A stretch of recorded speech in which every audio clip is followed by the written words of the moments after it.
All right, thanks for joining today, guys. Coach Spencer, we'll start with you. If you can just get your thoughts on today's game. Sure. Excited.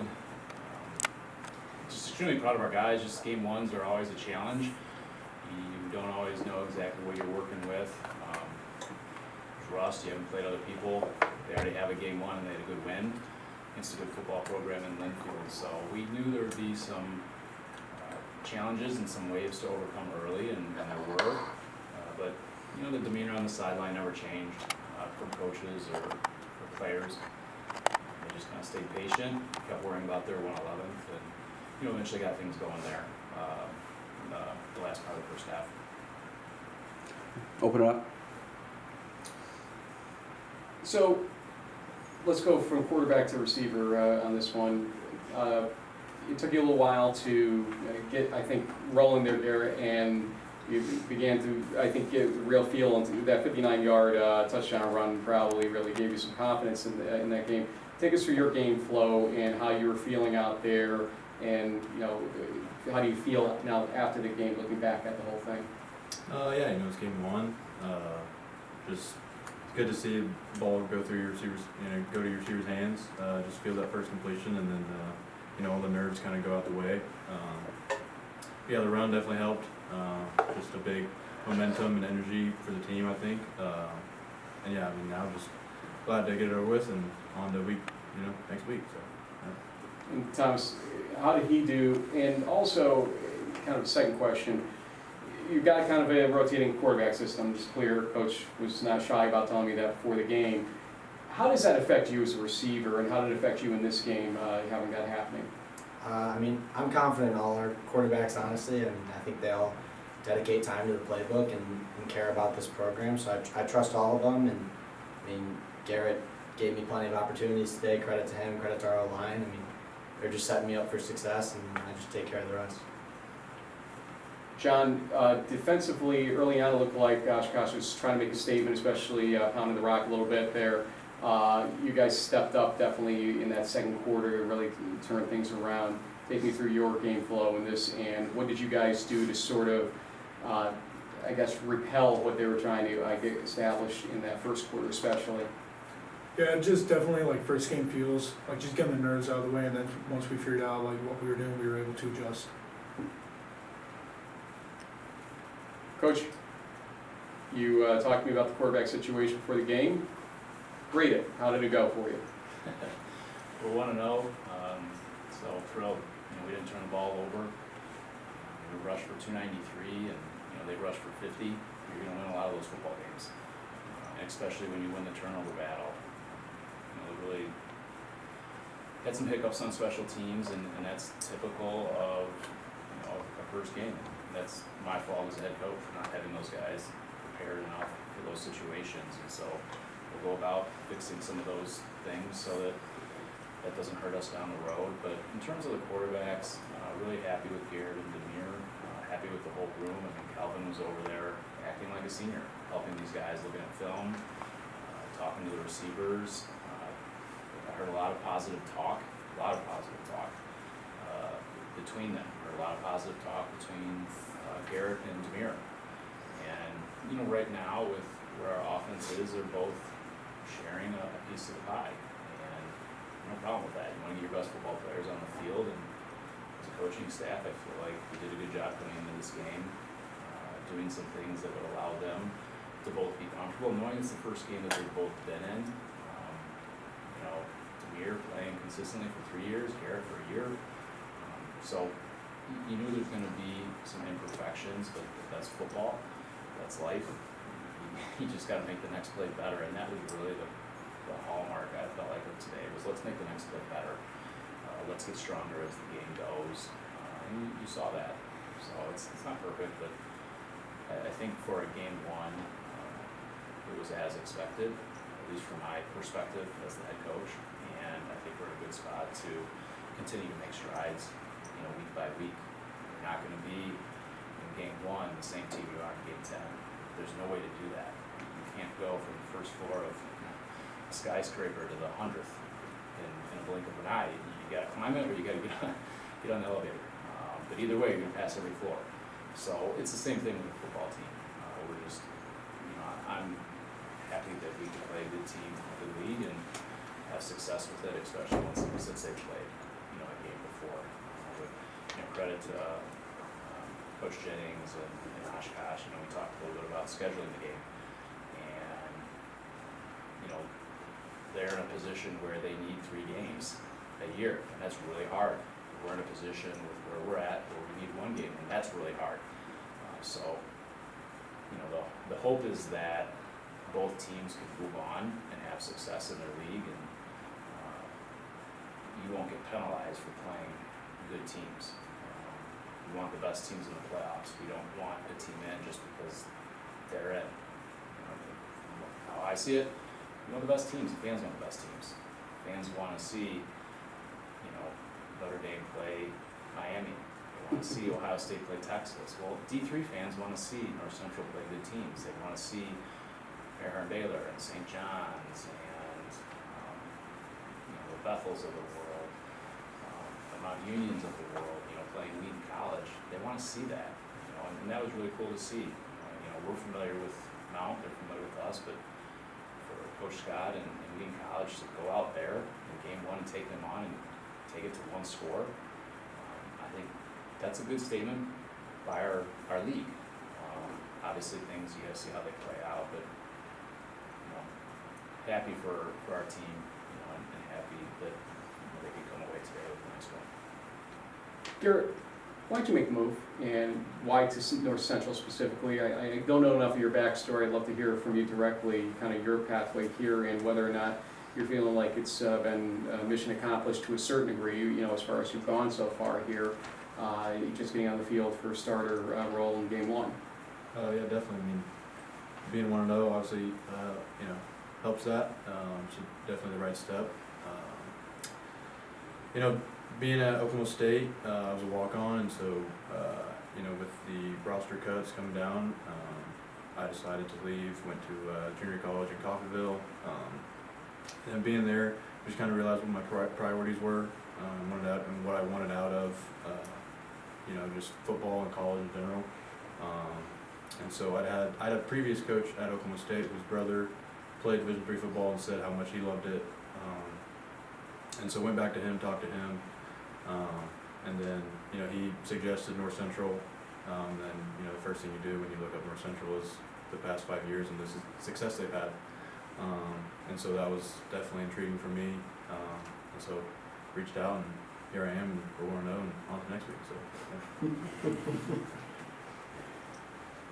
Thomas, how much responsibility do you feel you need to put into sort of, with a lot of the new pieces in offense, help mature this offense overall? Because a lot of people came in saying, oh, they're not going to be the same. They're going to be missing some beats on the line and the receiving core, possibly even the running backs, the quarterback, etc. What have you done to sort of make sure you guys aren't missing a beat on that side of the ball? I mean, we always talk here, do your 111. Just focus on your 111. Trust the other guys are going to upplay to the standard. And I mean, so when I go out there, I'm not worried about my other guys. I know they're going to take care of their 111. So I do my 111th, and it worked out today. And I think we're kind of getting on the tracks and getting rolling as an offense, and it's good to see. John, do you feel a certain level of responsibility with the defense right now to make sure, just in case you guys are ready to allow this offense to mature and gel in a way that you guys are ready for maybe deeper into the season especially, and you don't miss a beat and the win-loss record? In terms of responsibility, I think everybody has a responsibility, not just burden on one person. And as we get deeper in the season, we get more focused, and I'm just excited for where this team goes. JP, I was actually going to add to that. So for you guys out there, when you realize, I don't know at what point in the game this would have been, probably mid-second quarter, when you realize you guys can get pressure with 4, when you realize that your crew is getting to the quarterback and you're able to have that impact, how does that feel when you realize that the 4 of you guys have their number, and what do you think that does to the defense to know that to get pressure on the quarterback, you don't have to be blitzing a lot. Those guys can focus on other stuff. Yeah, it's very helpful when the back 7 is doing their job and we can do our job up front, and just very exciting for this defensive line group, just because we got a lot of experience and we all love each other and trust in each other. Brad, we in the booth we were wondering what you were going to do before that attempted 56-yard field goal, and to be honest, field goal was not one of the things we thought was an option on the table. We saw Aiden, today put a ball in the opposing 5-yard line from zone 15, kick the next 5 out of the back of the end zone. What you haven't had a kicker in the last, at least since I've been around, who you were going to trot out there and the guy had the light from 60 there. What is, as an addition to this team, what does he give you in terms of the options in the toolbox you have? Yeah, Sean was tremendous last year on PAT, setting some national records.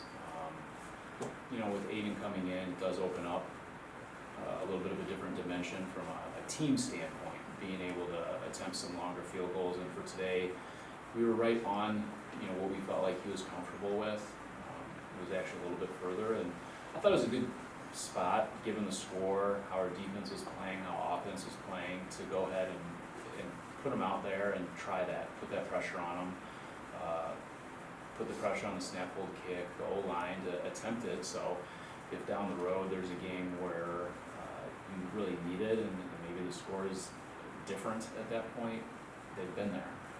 So that's kind of where the decision process came from. But we knew he had the leg. Mm-hmm. That wasn't going to be an issue. And I even, as they were kind of looking at stuff, the officials, I kind of turned to them and just said, hey, you comfortable with this? I know it's technically outside by 1 yard, what we set this pregame, but still got the wind, and he's like, yeah, let's do it. So that's why he came here.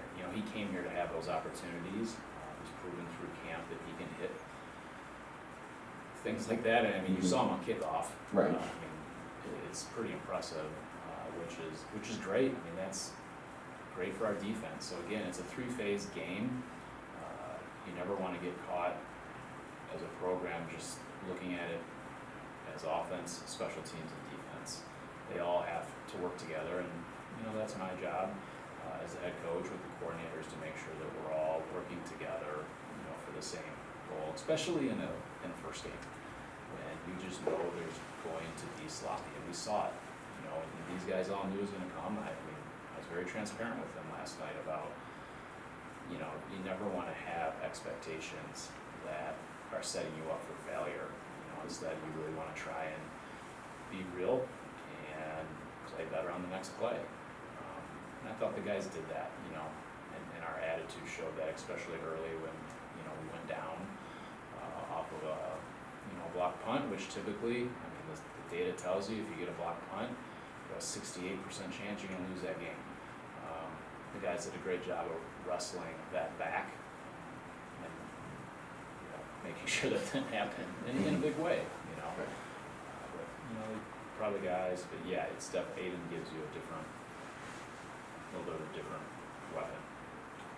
Was also going to ask you, maybe I know this is Shane's area of expertise. Thought it was interesting to watch you guys lining up on defense. A lot of times having the 14 guys in the field initially, particularly you had Kyler, Phil, and Dron standing on that sideline, and there was only 1 or 2 times they actually ended up switching out there. What is the responsibility that those 3 guys have been given there, and what do what's kind of their role there, and is it to help them be prepared when they're called upon, or what's kind of the idea with having those 3 guys Just floating personnel around? change and trying to make sure we don't have a personnel in the field against their personnel that's going to hurt us. That's all it was. And we've done that. That's not necessarily new. Mm-hmm. Garrett, be honest, how many people called you Luke Landon or Luke Landon Jr. after the 59-yard run? Definitely nowhere near his speed, but At least you said it. but no, I've not heard that. Yeah, it was just glad that it happened, but In all seriousness, so has he been in contact with the quarterback room at all with you guys?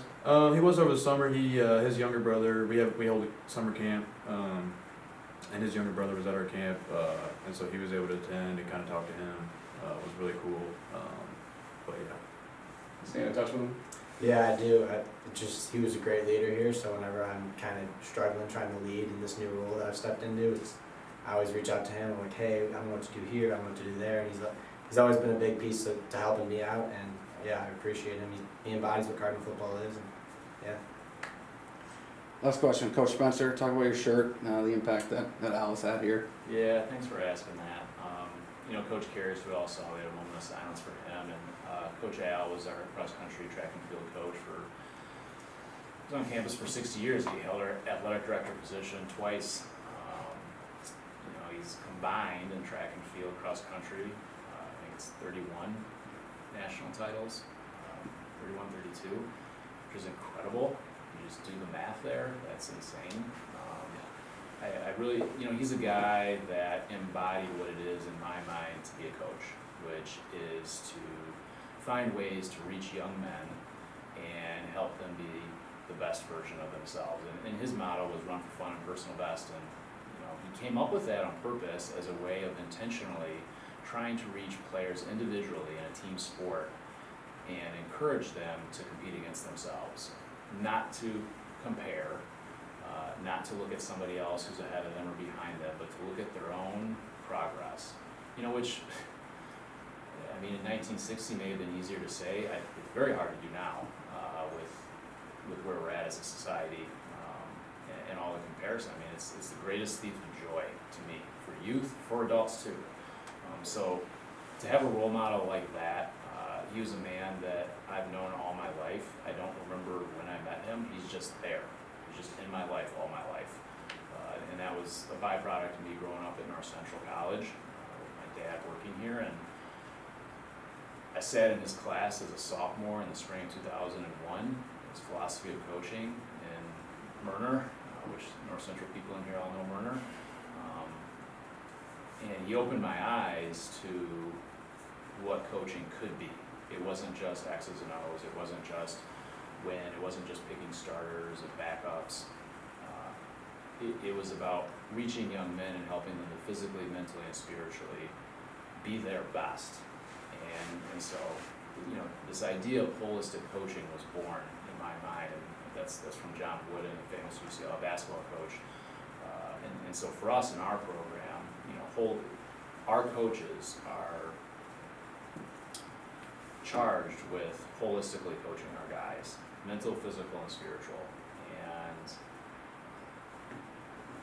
you don't see that everywhere. You see the mental and physical, but the spiritual, the faith aspect gets left out. And you know, I think it's our job as humans, just number one, to be kind and polite to each other. And as a Christian, if I can be showing people how I think Jesus would treat them, then that's why I'm on earth.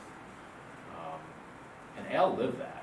He was a man of faith, but he lived treating people the right way. And there's no way in those 30 plus national titles he always had the most talented team. There's no way. And I remember talking to him multiple times, and he talked about teams that should have won a national title and didn't. He talked about teams that should have never been in the conversation and then won national titles. That's coaching. You know, it's how do you get a group of young men to be their best for each other.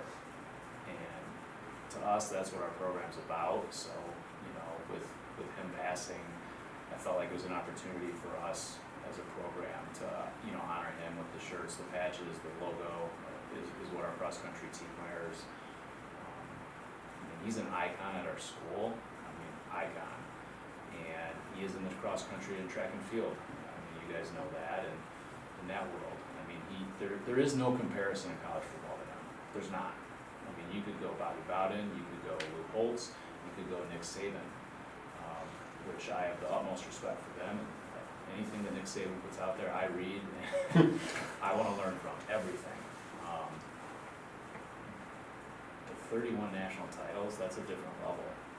And he was able to tap into his players and his staff in a different way. So, to me, I mean, it's just great poetic justice, I feel like, for us to be able to honor him. And it's allowed me to tell these guys about him, probably, you know, more than they would have ever expected. But he's a story that needs to be told, and I mean, the man, his last wish was to see his grandson run cross-country here. He's 103 pounds, he can't open one of his eyes, he can't walk, and he was at St. John's Farm, you know, a week ago, watching his grandson run cross-country. And he passed away 2 days later. And so I think that says something about having goals and having something in front of you to work for, and how that can motivate the spirit and motivate the body to follow along. You know, our mind minds and our spirit are much stronger than our bodies. We just have to engage them and put things in front of them that are attainable. And, you know, I think Al every day showed that. I would not be in coaching if it wasn't for him and the class that I took with him. And I've had wonderful mentors in coaching. My grandfather was a longtime coach. My dad was a coach. John Thorne and Jeff Thorne, certainly. I learned everything under the sun from them for 18 years. You know, but Al was also, you know, a big part of it. And, you know, what's kind of neat about it is it's cross country and track. It has nothing to do with football, like nothing. There are no similarities. The athletes are totally different. The mentalities are totally different. But coaching and treating people and young people the right way, there's no border to that. You know, and Al knew that. You know, I would run over to when they had team meetings and just sneak in to listen at times. It's no joke. He was that special. Awesome. Thanks, everybody. Thank you. All right, boys.